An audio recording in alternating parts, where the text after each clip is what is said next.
C'est l'heure de l'actualité africaine. Madame, monsieur, bonjour. Bienvenue dans cette édition. La justice française a autorisé hier l'extradition de François Compaoré vers le Burkina Faso. Le frère de l'ancien président déchu Blaise Compaoré est mis en cause dans l'enquête sur l'assassinat de journaliste Norbert Zongo, tué en 1998. Au Togo, 24 heures après l'ouverture de la campagne, les églises évangéliques demandent le report des élections législatives du 20 décembre prochain. Regardez. 4 heures après le début de la campagne électorale pour les élections législatives au Togo, peu d'affiches de candidats sont visibles dans les rues de Lomé, la capitale du pays. Ces élections continuent d'inquiéter plusieurs couches de la société togolaise. Après le clergé catholique, ce sont les églises évangéliques presbytériennes et méthodistes qui demandent aux autorités le report des élections prévues pour le 20 décembre prochain. Elles appellent le gouvernement et l'opposition au dialogue pour la paix dans le pays. Présidentielle en République démocratique du Congo, Félix Tshisekedi et Vital Kamerhe ont affiché mardi leur unité lors de leur première sortie électorale hors Kinshasa, dans l'est de Goma, où ils ont promis d'éradiquer l'insécurité qui mine le Nord Kivu. Reportage. Capitale du Nord Kivu que le duo Félix Tshisekedi-Vital Kamerhe a choisi pour lancer sa campagne dans l'intérieur du pays. Pour la prochaine présidentielle en République démocratique du Congo, le choix de cette localité n'est pas en fait du hasard, car la région du Nord Kivu représente près de 10% de l'électorat du pays, mais aussi et surtout une terre de prédilection pour Vital Kamerhe.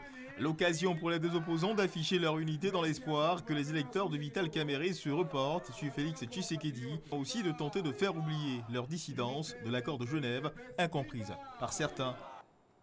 Les poursuites engagées contre 52 opposants du Cameroun ayant manifesté fin octobre contre ce qu'ils appellent le hold-up électoral lors de la présidentielle du 7 octobre remportée par Paul Biya ont été abandonnées mardi à Douala. C'est ce qu'a indiqué leur avocat, maître Emmanuel Sim. Je vous envoie faire connaissance avec un navire dans l'immensité du grand large angolais. Le Kaombo North pompe son brut. Vu de l'extérieur, le dernier né des navires du pétrolier Total est un monstre avec son pont de 330 mètres et sa torchère haute de 110 mètres. Suivez. Sous ses allures de monstre des mers, le dernier né des navires Total offre un spectacle impressionnant. Avec ses 330 mètres de long et une torchère qui culmine à 110 mètres de haut, le Kaombo Norte extrait du pétrole à plus de 2000 mètres de profondeur au large de l'Angola. Mais à l'intérieur, les dimensions sont tout autres. L'espace personnel est quelque peu réduit pour la centaine de membres d'équipage. En ce moment, nous avons beaucoup de monde à bord, c'est la phase de démarrage. La plupart des lits sont occupés. C'est donc étroit, mais c'est assez confortable et neuf, alors ça suffit, je dirais.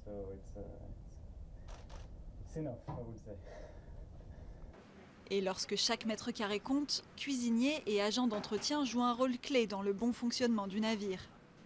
Avec 23 nationalités différentes et autant d'exigences alimentaires, on n'a pas le temps de s'ennuyer derrière les fourneaux. On travaille beaucoup ici. On a trop de pression. Mais c'est un défi et mon objectif est de satisfaire tous mes clients. Sur le Kaombo Norte, les journées sont longues et intenses et les loisirs sont rares. Mais pour autant, l'isolement et les conditions de travail difficiles n'effraient pas ces marins un peu particuliers. On passe à côté des dates importantes, la famille, les anniversaires et tout le reste. Mais on a une certaine liberté quand on est à la maison. On a 28 jours pour faire ce qu'on veut. On peut se reposer, voyager. Quant aux femmes, elles ne sont qu'une poignée à bord, mais toutes assurent y avoir trouvé leur place. Je le dis à toutes mes collègues, parce qu'ils pensaient que cet environnement n'était peut-être pas adapté aux femmes, etc. Si vous pensez que l'offshore n'est pas fait pour les femmes, regardez-moi, j'y suis et je m'y plais. Une petite bulle loin du monde et des siens. Et pour certains, le meilleur job du monde. Du sport, on termine avec l'athlétisme. Le Kenyan Eliud Kipchoge, recordman du monde du marathon, remporte le prix d'athlète de l'année devant Kevin Mayer lors des Athletic Awards décernés par la Fédération internationale d'athlétisme à Monaco.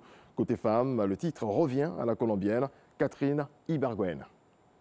C'est la fin de ce rendez-vous de l'actualité africaine. Merci à toutes et à tous de votre attention. Prochain retour de l'actualité, 7 h.